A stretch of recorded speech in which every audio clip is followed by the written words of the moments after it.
descubrir la esencia de Dios. ¿Cómo es? ¿Qué siente? ¿Qué quiere? ¿Qué le molesta? ¿Qué le agrada? La primera letra de la Biblia que aparece en el libro del Génesis en hebreo es una letra que se llama la letra Bet, que es una letra que significa casa. Es una letra que son 4 preposiciones. No se puede traducir las 4 preposiciones al mismo tiempo. Casidoro de Reina tuvo que escoger una, en, pero podía ser entre, o otra más, ¿verdad? Y la última letra de lo que conocemos como la ley, que es el libro de Deuteronomio, que se ha leído esta tarde una pequeña porción, es la letra Lamed. Si ustedes juntan esa primera letra del Génesis y la última letra del libro de Deuteronomio, juntamos o hacemos la palabra Lev. ¿Y saben lo que significa Lev? Corazón. Cuando usted lee la palabra de Dios, usted se mete y descubre el corazón de su Dios. No hay nada peor que conocer poco de nuestro Dios y de su palabra. Por eso el énfasis prioritario que le damos a la gente que se ha convertido en este tiempo es que desarrollen su comunión diaria y personal con el Señor. A través de su palabra usted puede conocer las intenciones del corazón de Dios. Y hay muchos ejemplos. No voy a hablar de esto en esta tarde. Esto es simplemente una pequeña introducción. Cuando tengan que irse me avisan, porque yo cuando empiezo tengo un problema y es que no sé cuándo terminar. Pero como tengo 8 horas de diferencia, me imagino que estoy en España y juego con un margen de 8 horas, ¿no? Así que discúlpenme si me extiendo demasiado. Pero tenemos casos en la Biblia de personas que nunca, jamás, nunca leyeron la Biblia. Nunca. No fueron nunca a un culto, no tuvieron un pastor, no iban a la escuela dominical de niños, nunca fueron a ningún campamento cristiano. Pero ellos conocían la esencia de Dios. Por ejemplo, tenemos al joven José. Yo veo que hay jóvenes en esta tarde aquí. Y fíjense que cuando José fue vendido por sus propios hermanos y apareció y dio con sus huesos en Egipto y posteriormente en la cárcel, él nunca había leído la Biblia. No se había escrito ni una letra de la Biblia. Todavía Moisés, faltaban cientos de años para que naciera. Pero cuando a él lo compra un señor llamado Potifar, ¿se acuerdan? Es curioso, ¿no? Para los hermanos era un peligro, para Potifar era una bendición. Qué cosas tan extrañas a veces aparecen en la vida, ¿verdad? Pues dice la Biblia que la esposa de Potifar se enamoró de él y quería mantener relaciones con él. Y entonces él le dijo, ¿cómo voy yo a pecar contra mi Dios? ¿Cómo sabía él que eso era pecado? ¿Dónde estaba escrito? No estaba escrito en ninguna parte, pero él tenía comunión y relación con el Señor.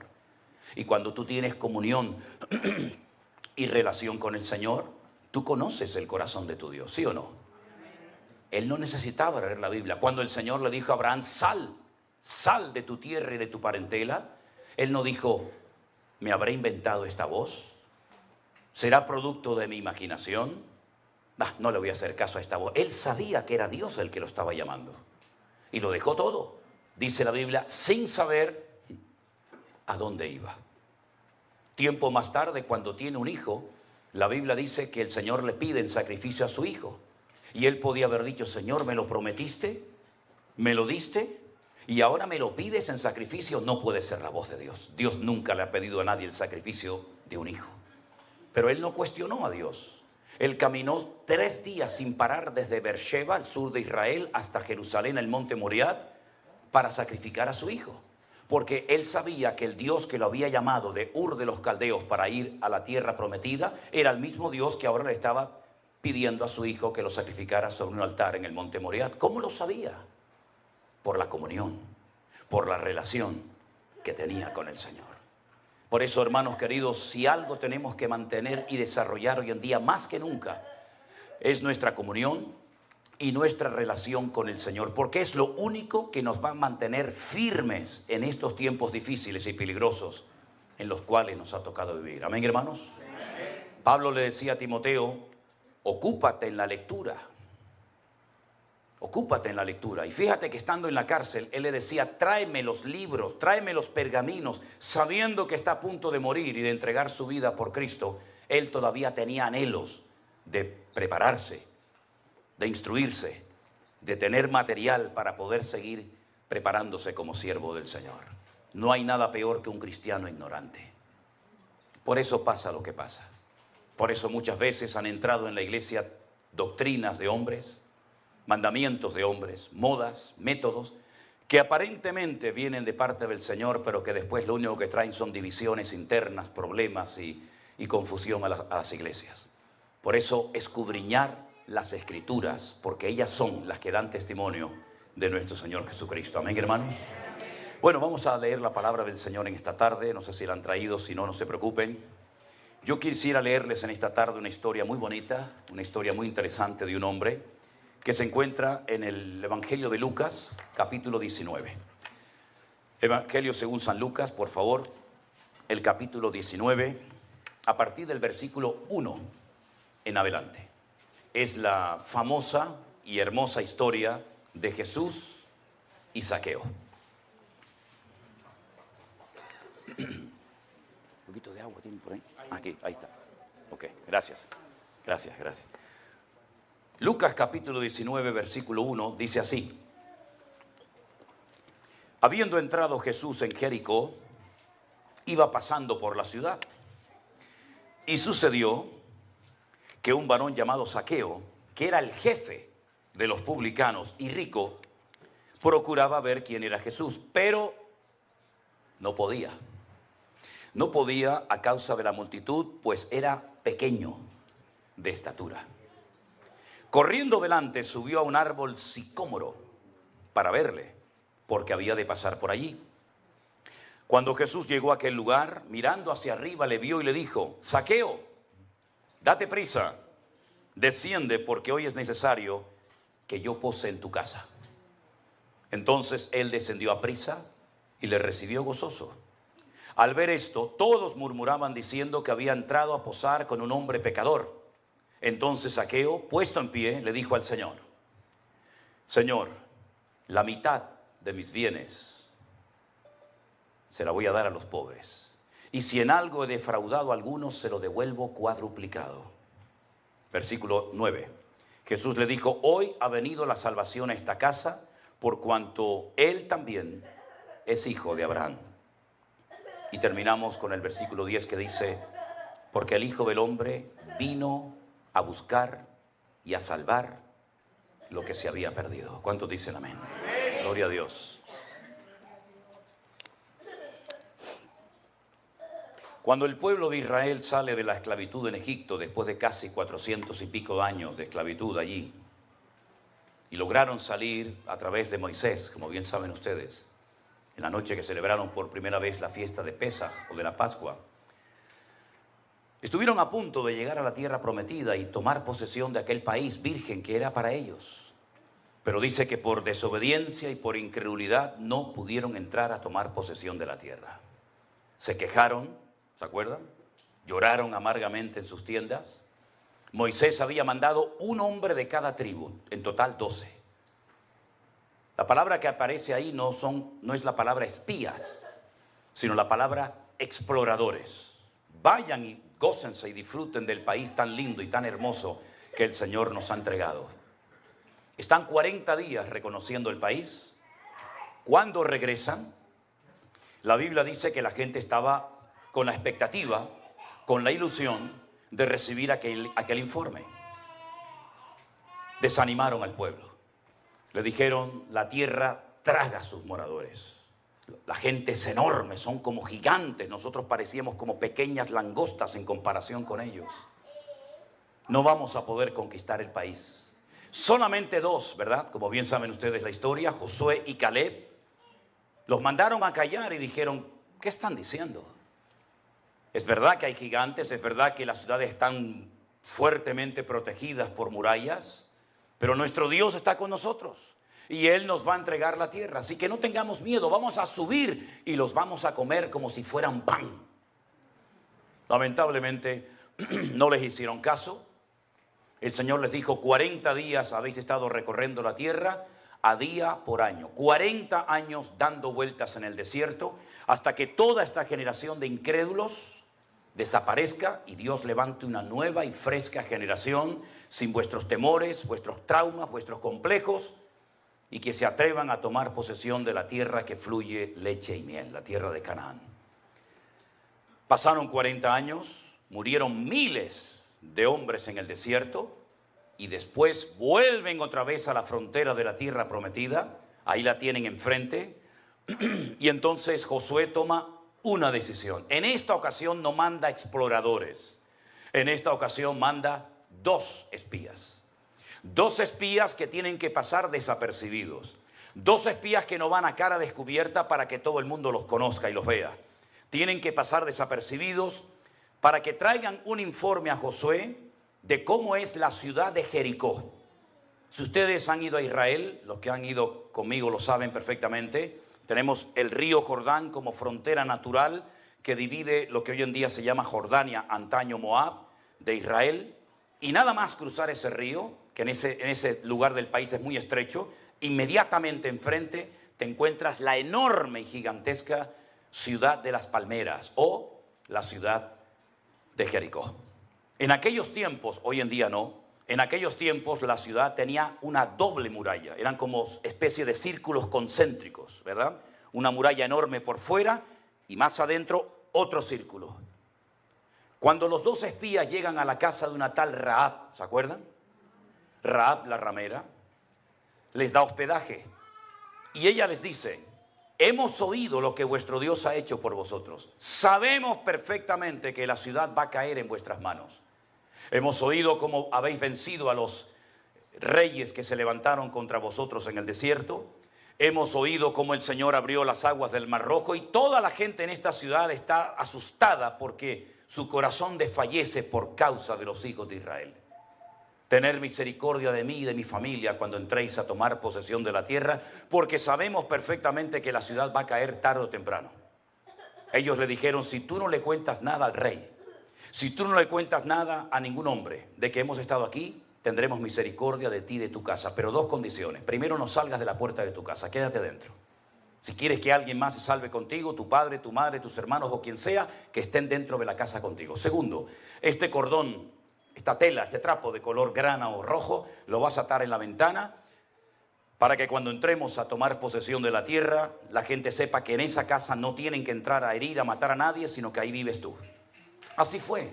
Todos conocemos la historia. Después de días y días de dar vueltas, la ciudad cae y las murallas de Jericó, según los arqueólogos, que les llamaron mucho la atención, no cayeron según la posición de las piedras de adentro hacia afuera, ni tampoco de afuera hacia adentro se cayeron, sino que todavía tenemos en nuestra retina las imágenes de cómo cayeron las famosas Torres Gemelas. ¿Te acuerdan?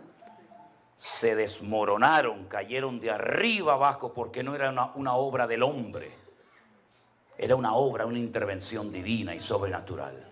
Las piedras se desplomaron sobre sí mismas y todas las murallas cayeron, excepto la casa de Rahab la ramera, que dice el libro del Génesis que ella vivía, su casa estaba entre un muro y el otro muro, en medio ella vivía. Toda la ciudad se desmoronó, pero su casa permaneció, porque la Biblia declara y dice: caerán a tu lado 1000 y 10.000 a tu diestra, mas tú no caerás por cuanto has puesto tu confianza en el Señor tu Dios. Eso fue lo que pasó. Aleluya. Tremendo, tremendo. Esa ciudad cayó.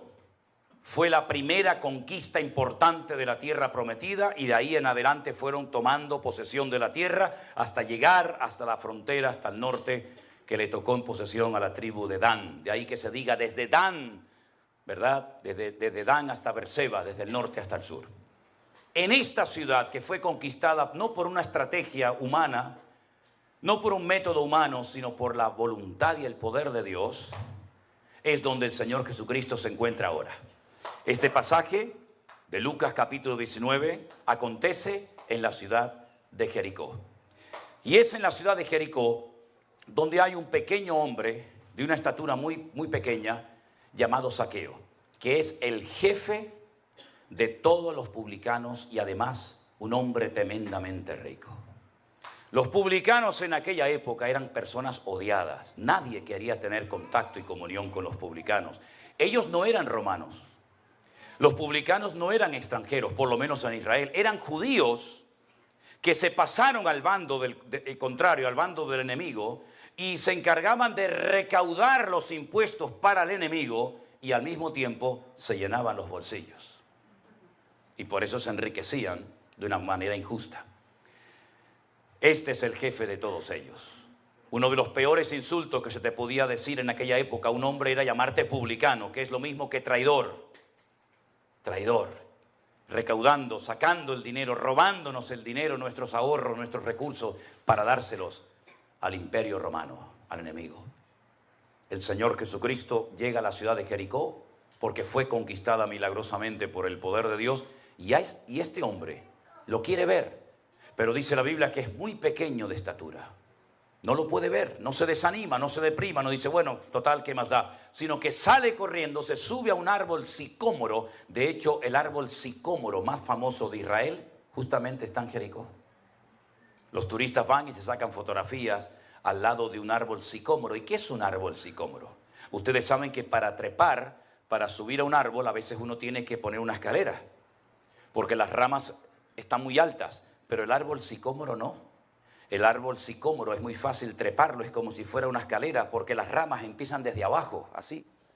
Y entonces usted va pisando la primera rama, la segunda, la tercera, y enseguida se ponen en 4, 5, 6, 7 metros muy fácilmente, porque las ramas son muy anchas, muy fuertes y empiezan desde el suelo. Y eso fue lo que hizo Zaqueo. Trepa a lo alto del árbol sicómoro para ver el rostro, para conocer al Señor Jesucristo, que ya en aquellos tiempos era muy famoso, porque él se dirigía a Jerusalén. No se olviden, el camino que va de Jericó hasta Jerusalén son 35 kilómetros.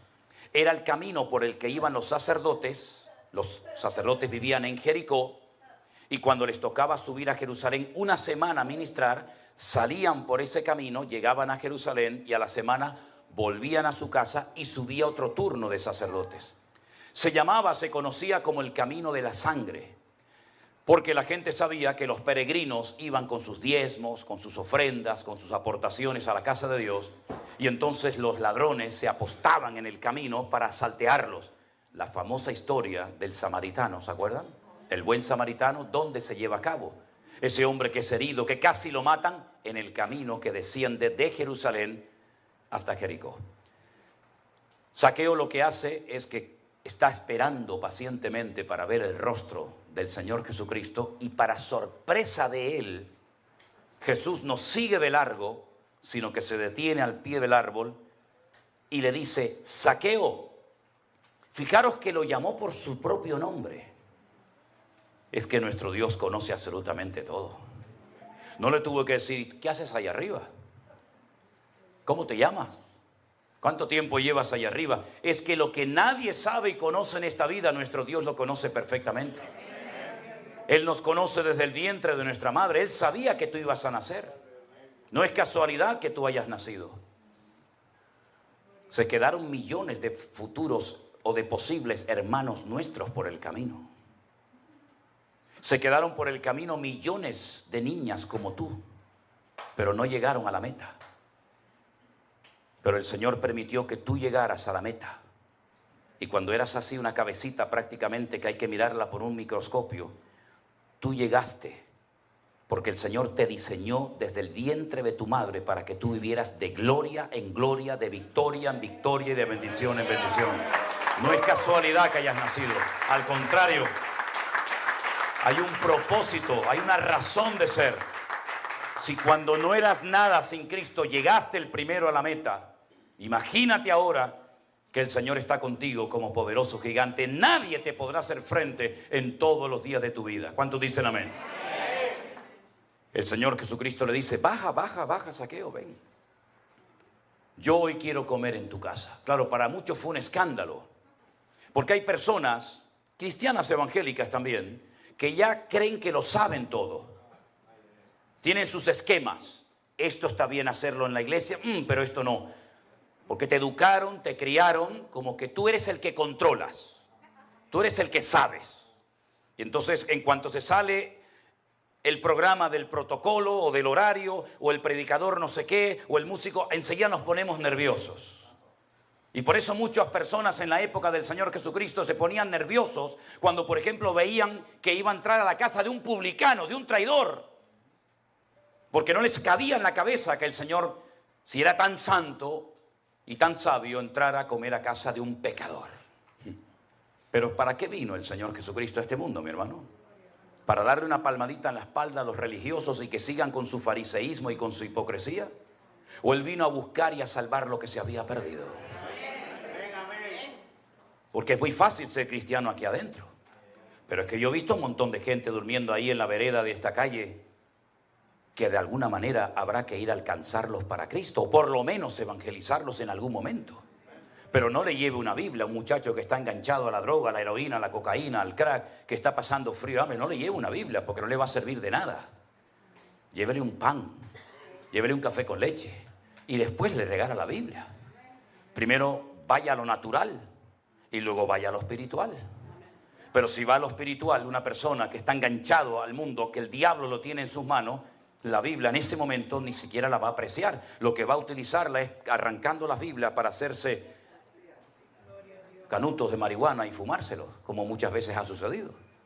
Entonces Jesús entra en la casa de Zaqueo el publicano porque es la persona más representativa de la ciudad en cuanto a los pecadores se refiere. Ahora fíjese qué interesante, ocurren cosas que si usted no conoce un poquito la ley del Antiguo Testamento le van a resultar sorprendentes. Jesús entró en su casa, no fue solo, sino que fue con 12 hombres más, sus 12 discípulos, ¿verdad? No abre la boca en ningún momento, no dice absolutamente nada, no le reprocha a Zaqueo absolutamente nada. Nosotros a veces, algunos cristianos tienen la manía, la mala costumbre de cuando entra un pecador a la iglesia, una persona de la calle, queremos en 5 minutos cambiarle la vida. Y no lo bautizamos ahí mismo porque no hay posibilidad, si no hasta lo harían. Que si huele mal, que si lleva una virgen o un crucifijo colgado en el cuello, que si va en sandalias o descalzo. Tranquilos, la obra no la vas a hacer tú. La obra la va a hacer el Señor. Porque si la haces tú, la obra va a durar lo que dura el culto. Pero si la obra la hace el Señor, va a durar por la eternidad. Entonces,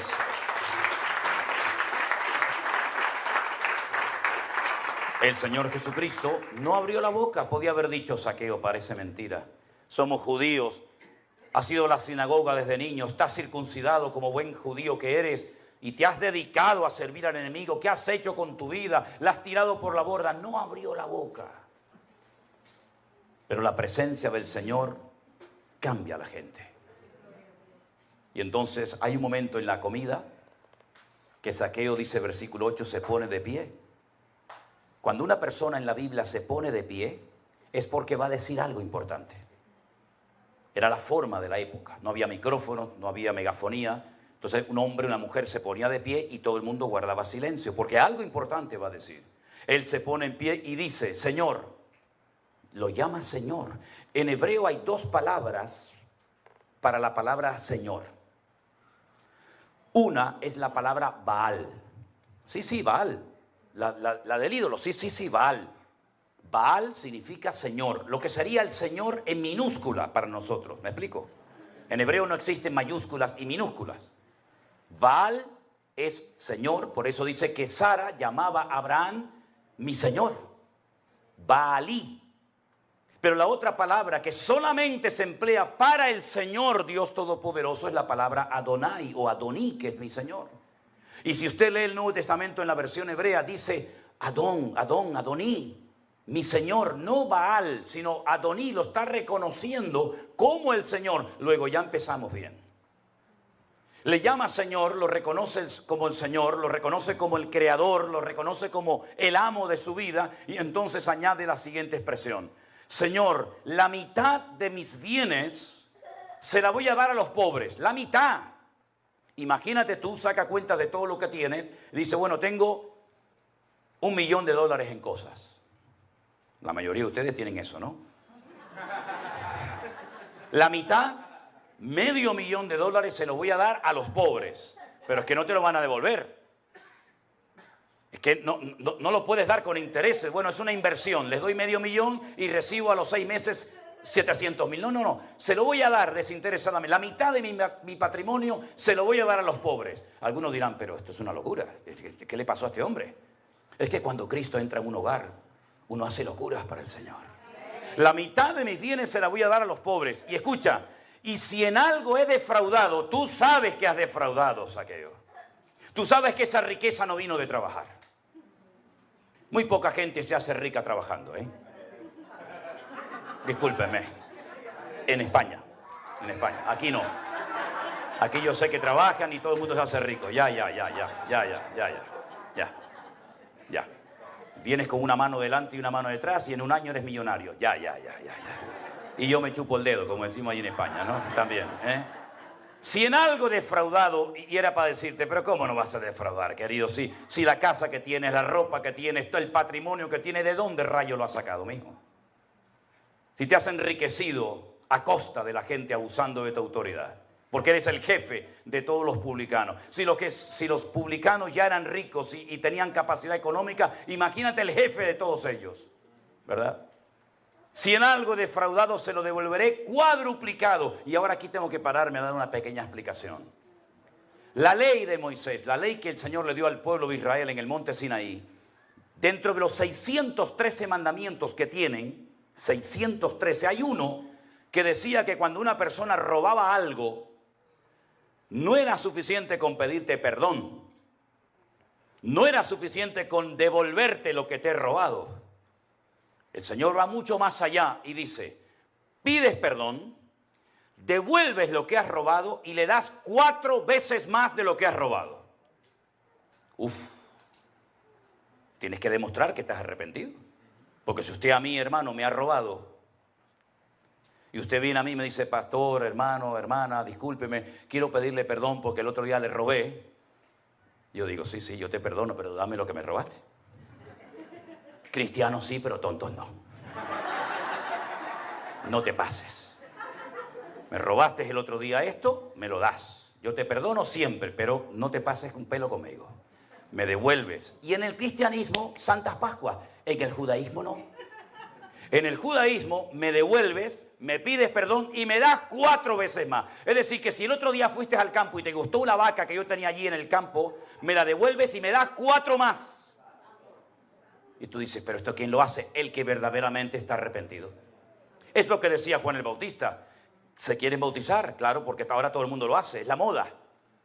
Haced frutos dignos de arrepentimiento. Demostradme que estáis arrepentidos. No es suficiente con decir, por mi culpa, por mi grandísima culpa, yo pecador me confieso. No, eso ya no vale, eso era antes. Ahora tienes que demostrar que usted está arrepentido. Me das lo mío, me pides perdón y me das 4 veces más. Por eso David robó una mujer y 4 de sus hijos los perdió. ¿Lo entienden? El que roba, 4 veces más. Ay, amigo, esto es serio, ¿eh? Es que el cristianismo es para hombres, no es para mequetrefes. No es para... ¿Verdad? No, esto es un esfuerzo que con la ayuda del Señor lo podremos hacer, solos no. Entonces cuando Zaqueo se levanta, reconoce públicamente que ha sido un ladrón, un sinvergüenza, que ha robado, que ha manipulado, que ha extorsionado, que ha destruido familias enteras, porque los publicanos iban acompañados de los romanos. Y cuando entraban a una casa, tiraban la puerta y decía, a ver, los impuestos.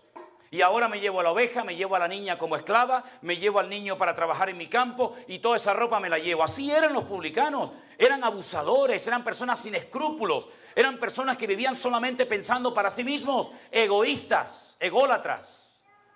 Y así fue Zaqueo toda su vida, hasta que la presencia del Señor, hasta que el mismísimo Señor Jesucristo entró en su casa y el Señor solamente mirándolo a la cara, le entró una vergüenza. Le entró una convicción de pecado. Por eso cuando una persona se llama cristiana, tiene que demostrarlo con sus acciones. Primera de Juan capítulo 1 dice, si hubiéramos pecado, abogado tenemos para con el Padre. Y si alguno dice que es hijo de Dios, debe andar como Él anduvo. El título no sirve de nada. En el mejor equipo de fútbol del mundo, ¿saben ustedes cuál es, no? A ver, díganlo por favor. Díganlo, no tengan vergüenza. El mejor equipo del mundo será siempre el Real Madrid. Toda la vida, toda la vida. Lo hemos demostrado hace unos días. ¿O no? No serás de Barcelona. Lo siento por los de Barcelona. El que se pica, que se rasque. En el Real Madrid había un muchacho, hasta el otro día, que se llamaba Cristiano. Pero no era cristiano. Tenía el nombre de cristiano, pero no era cristiano. Y había otro que se llamaba, yo lo voy a decir como se llamaba, perdonen si ofendo, Cacá. Y era cristiano. Sí, era cristiano. Cacá era cristiano. Cristiano no era cristiano. Entonces no es un título. Usted que es cristiano, demuéstrelo. ¿Cómo? Con sus acciones. Por sus frutos los conoceréis. No porque cantan lindo, no porque tocan precioso, no porque predican de una forma increíble, no porque tiene una personalidad que, madre mía, arrolladora. No. Es por los frutos los conoceréis. Y el fruto lleva tiempo. ¿Y el fruto cuál es? Gozo, paz, paciencia, benignidad, mansedumbre, fe, templanza. Contra tales cosas no hay ley. En otras palabras, hay que demostrar que verdaderamente hemos nacido de nuevo. No solamente con palabras, sino con acciones. Y cuando el Señor vio en Zaqueo que estaba dispuesto a cambiar, porque hago un paréntesis, no sé aquí en América, pero hay gente que no quiere cambiar. Pastor, a mí me costó 40 años aprender esto. Yo creía que todo el mundo cuando escuchaba la palabra iban a cambiar, pero no, yo me engañé durante mucho tiempo a mí mismo. Hay gente en las iglesias que no quieren cambiar. Entonces no perdamos el tiempo con la que no quiere cambiar, con el que sigue R que R con lo suyo y no quiere cambiar, cuando ese tiempo se lo podíamos haber dedicado a esa familia, a ese hermano que quería cambiar y perdimos el tiempo. ¿Se da cuenta, hermano? Hay gente que no quiere cambiar. Te respetan, te saludan, te admiran, te piden autógrafos, te piden fotos, pero en el fondo no quiere cambiar, va a seguir igual. Pues no pierdas el tiempo, que ya somos muy mayorcitos para perder el tiempo, hermanos. ¿Te das cuenta? Entonces ahora hay un hombre serio, genuino, que dice, no, a mí me va a costar dinero el ponerme en orden. A mí me va a costar dinero, yo me tengo que desprender de cosas que yo he robado a familias. Yo he arruinado la vida de muchas personas en mi ciudad donde vivo y todo el mundo me conoce. Y ahora imagínense, yo digo que soy seguidor de Cristo, sí, pero me robaste la casa, me robaste a mi hija como esclava, me robaste el terreno, me robaste las ovejas, me robaste las vacas. Entonces, ¿qué cristianismo es este? El mismo perro con distinto collar. Antes iba a misa y ahora voy al culto. Antes comía la hostia y ahora como el pan y el vino. ¿Esto qué es? Esto es un relajo. Pero entonces el Señor, cuando ve que va en serio y dice, ahora reconoces que has defraudado. Qué cosa curiosa. Es que el Espíritu de Dios viene a convencer de pecado. Entonces ahora, al final de la larga conversación y de la comida, ahora sí habla el Señor. Por eso hay algunas Biblias, como ustedes pueden comprobar, que cada vez que habla el Señor las palabras aparecen en color rojo, ¿sí? En este caso es así. Y ahora yo voy a leer las palabras que aparecen en rojo, después de haber escuchado a Zaqueo, y dice así, el Señor: hoy ha venido la salvación a esta casa, por cuanto él también es hijo de Abraham. Porque el Hijo del Hombre vino a buscar y a salvar lo que se había perdido. La bendición viene después del arrepentimiento. La bendición viene al hombre y a la mujer obediente. No al que quiere beneficiarse del Evangelio sin pagar el precio, sin pasar por la cruz. Se ha pervertido de tal manera el Evangelio que se le ofrece al pecador, se le ofrece al desobediente, todo a cambio de nada. Venga adelante, oramos por usted para que reciba la unción del Señor. ¿Y para qué la quiere? ¿Para pecar? ¿Para seguir en desobediencia? Venga adelante y el Señor le va a sanar. ¿Para qué? ¿Para que te vayas al bar otra vez a emborrachar? No, venga a la iglesia, como dicen algunos hermanos. Venga a mi iglesia que oran por usted y el Señor le resuelve todos los problemas. ¡Falso! No es verdad. Hay problemas que yo tengo porque soy cristiano, que si no fuera cristiano nunca los habría tenido. Entonces usted dirá, ¿y entonces cuál es la diferencia, hermano? Si yo vengo a la iglesia y tengo problemas y tengo dificultades, es muy clara la diferencia. Que antes sin Cristo me volvía loco. La gente recurría a magos, astrólogos, adivinos, tarot, cartomancia, horóscopo, etcétera, etcétera. Y ahora todo lo puedo en Cristo que me fortalece. Y cuando clamo, Él me responde. Fuerte ese aplauso a Él. ¡Aleluya! ¡Gloria a Dios! Ese es nuestro Dios. No se sienta mal si está enfermo y el Señor no lo ha sanado. No pasa nada. No pasa nada. Aunque te sanara, te vas a morir igual. ¿O no? Porque a mí me hace gracia. Todo el mundo quiere ir al cielo, pero nadie se quiere morir. Pues para ir al cielo hay que morirse, mijo. A menos que el Señor nos lleve en el rapto, que no sé si estaremos allí. ¿Verdad? Oye, yo conozco un hombre, y usted también lo sabe de quién estoy hablando. En una semana enterró a los 7 hijos. Eso tiene que ser terrible, hermano. Terrible. 7 muchachos enterrados en una semana. No te quedó ni uno. Y los animales, y las cosechas. Y hasta la mujer se le puso en contra. Y le dijo, muérete de una vez y maldice a Dios. Y los amigos vinieron más que para animarlo, para hundirlo más todavía de lo que estaba. ¿Verdad? Y la carne se le empezó a descomponer como si tuviera una sarna, una lepra maligna. Se le caía a trozos la piel. Daba asco, repugnancia estar al lado de ese hombre. Y la gente decía, pero si es tan bueno, si es tan santo, si ora tanto, ¿por qué vive así? Y cuando peor estaba, se levanta y dice, ¿saben una cosa?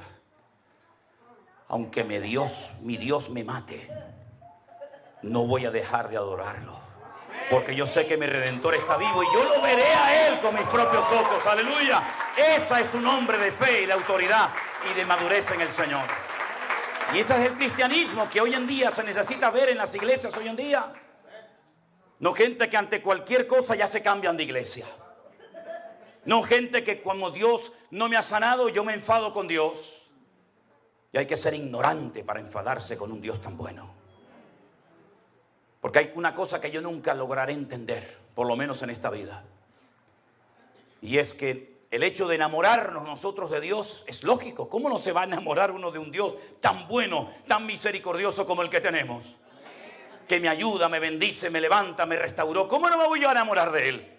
Pero lo que no entiendo, mis queridos hermanos, es cómo Él se enamoró de nosotros. Eso es lo que yo no entiendo. Sinceramente es como cuando uno ve esos bellezones de mujer que se casan con un tío tan feo que yo digo, ¿pero qué le vio? ¿Qué le vio? Pero si esta mujer podía llevarse al que quisiera. Pues el Señor escogió a lo vil, a lo menospreciado, al mentiroso, al borracho, al desobediente, al traidor, al fornicario, porque de tal manera amó Dios al mundo que ha dado a su Hijo unigénito para que todo aquel que crea en Él no se pierda, mas tenga vida eterna. Apláudale fuerte al Rey. A Él la gloria. Aleluya. Aleluya. Zaqueo, ¿quién iba a ser amigo de Zaqueo? ¿Quién se iba a meter en la casa de este desgraciado? Solamente el Dios de amor. Y le cambió la vida, como nos la cambió a nosotros. Y por eso cuando yo entendí esto, cuando yo fui por primera vez en mi vida a una iglesia evangélica y comencé a ir, y un día y otro día, y un domingo y otro domingo, y mi padre, que siempre se pegó años preguntándome, Manolo, ¿tú qué vas a hacer en la vida? ¿Tú qué vas a hacer? Estás con tus coches, con tus motos, con tus bicicletas y con tus historias. ¿Tú qué vas a hacer en la vida? Yo decía, lo estoy pensando, papá. Cuando yo un día le dije a mi padre, quiero hablar contigo, papá, y me encerró en la habitación y me dijo, a ver, siéntate ahí. ¿Qué me quieres decir? Digo, papá, ya sé lo que quiero hacer en la vida. Y me dice, hombre, bendito sea Dios. No se persignó porque era cristiano, si no se hubiera persignado en aquel momento. Y le digo, papá, yo quiero servir al Señor, quiero ser pastor. Me dio una bofetada con la mano abierta que no me dobló la cabeza de milagro. Me dijo, ¿cómo? Tú, pastor, hazme el favor, hombre. Esto es una cosa muy seria. No me hagas pasar vergüenza con los hermanos de la iglesia. Tú no sirves para esto. Y me empezó a dar ahí un sermón, ¿verdad? Con 18 puntos, conclusión, ¿verdad? Y todo lo que quiera.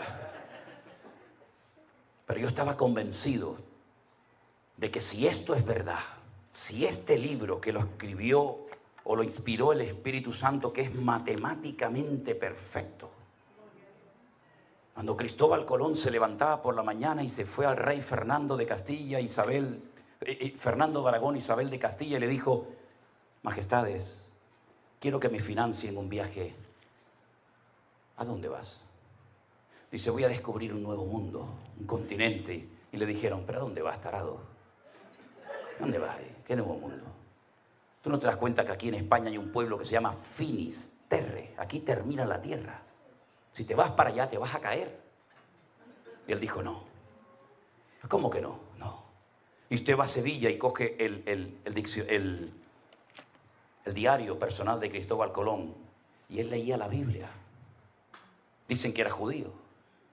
Y leían Isaías, el Señor, Dios Todopoderoso, Jehová de los ejércitos, está sentado sobre el círculo de la tierra. Y la gente decía, no es plana. Decía, no, es un círculo. Porque si fuera plana, veríamos constantemente el sol ir de un lugar a otro. Pero cuando sale por el este y se oculta por el oeste y mañana me levanto y lo vuelvo a ver por allí, tiene que ser redonda la tierra. Si fuera plana, siempre lo veríamos de un lado para otro. La tierra es redonda, majestad, porque la Biblia lo dice. Y cuando encontramos en la palabra de Dios consejos para la familia, para los solteros, las viudas, los casados, para todo el mundo. Cuando yo descubrí que Dios había hecho hombre, se había hecho carne y había muerto por mí en una cruz y habían metido en una tumba. Y bueno, pues fue muy bueno y ahí terminó. No. Ahí es cuando empezó todo. Al tercer día dice la Biblia que fueron a buscarlo y no estaba, la tumba estaba vacía. Y no es que habían robado el cuerpo, no es que se habían equivocado de tumba, no, sino que había resucitado, dice la Biblia. Y la piedra no se movió para que él pudiera salir, sino cómo va a salir. No. La piedra no se movió para eso. La piedra se movió para que tú entres y veas que la tumba está vacía. Cuando yo entendí eso, yo dije, Dios mío, esto es increíble. Que Dios murió por mí, que lo metieron en una tumba. Yo he estado docenas de veces en la tumba donde Jesús estuvo enterrado, allí en Jerusalén. Y nunca olvidaré cuando un día dentro de la cueva donde José de Arimatea la había labrado para prepararse su sepultura y la de su familia, una hermana me dice, pero hermano, ¿qué venimos a ver aquí? Y le digo, ¿aquí? Nada. Y me dice, ¿cómo que nada? Digo, ¿se imagina que estuviera ocupada? ¿Se imagina? Yo le puedo llevar al que quieran a la tumba del rey David. Digo, mira, ahí está David Hamelech, el rey de Israel, el dulce cantor de Israel. Venga, te voy a enseñar la tumba de Abraham. ¿Quieres ver la tumba de Adán y Eva? ¿Quieres ver la tumba del patriarca Jacob, Isaac? Ven, te la enseño. ¿Quieres ver dónde está enterrada Raquel? ¿Quieres ver dónde está encerrado Zacarías? Yo te llevo. ¿Quieres ver la tumba de José? Pero la tumba de Jesús está vacía. Cuando yo dije, si esto es verdad, se lo tengo que contar a todo el mundo. Porque no todo el mundo sabe esta historia. Saben la historia de Semana Santa, de la religión muerta y vacía. Que tienen que llevarlo a cuestas. Que tienen que sacarlo y meterlo cuando no llueve. Porque cuando llueve, cuidado que se mojan y se echan a perder las estatuas. Tuvimos hace poco en una de las 7 islas Canarias, en una pequeñita que se llama La Palma, un volcán que hacía 50 años que no explotaba. Así, de la noche a la mañana, en décimas de segundo, ¡pum!, explotó el volcán. 3.000 casas las destruyó en pocos días. Carreteras, colegios, fincas, terrenos, invernaderos. No destruyó toda la isla por la gracia y la misericordia de Dios. Como el volcán en las Islas Canarias va muy lento y más o menos se puede prever el recorrido que va a hacer hasta que llega al mar, sabían que el volcán, que explotó más o menos como a la mitad de la isla, iba en dirección a un pueblo. No recuerdo ahora mismo Todoque, creo que se llama así el pueblo. Y entonces dijeron, uy, cuando llegue el volcán al pueblo va a destruir la iglesia del pueblo. Y entonces la gente salió corriendo a las iglesias, bajaron al San Pancracio, bajaron a la Virgen de no sé qué, bajaron al otro que estaba clavado en la cruz y veías a la gente corriendo por las calles con los muñecos a cuesta. Y yo decía, Dios mío, pero si ahora tienen una oportunidad extraordinaria para demostrarle a todo el mundo y a las Islas Canarias, no se preocupen, a mí no me tiene que cargar nadie, yo voy a parar el volcán, conmigo no puede porque yo soy Dios, somos dioses. Tienen ojos y no ven, Tienen boca y no hablan, tienen pies y no caminan, tienen oídos y no oyen, y semejantes a ellos son los que los adoran. Pero sin embargo, nuestro Dios no hay que cargarlo en hombro. A nuestro Dios no hay que pegarle gritos, porque nuestro Dios dice: clama a mí y yo te responderé. Pedid y se os dará, buscad y hallaréis. Nuestro Dios oye, conoce y está con nosotros. Es El Shaddai. ¿Cuántos dicen amén? Y puede ser que en esta tarde haya alguien que dice: yo ese Dios no lo conozco. Claro, yo tampoco lo conocía.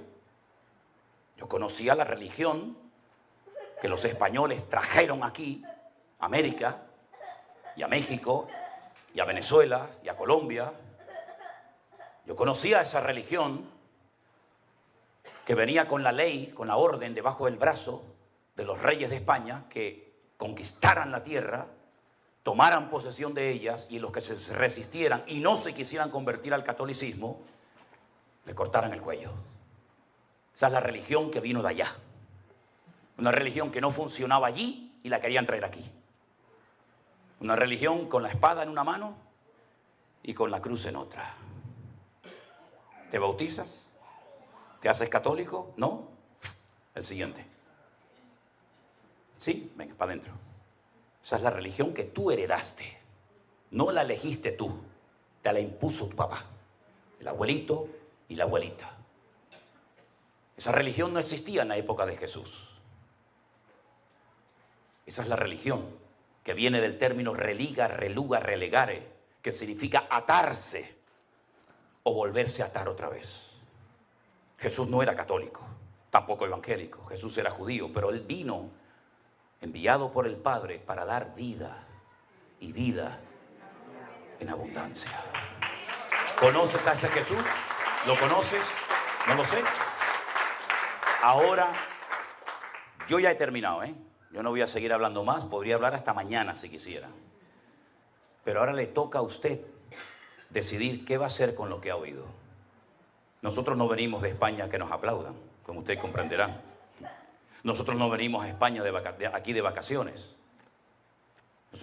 Hemos venido aquí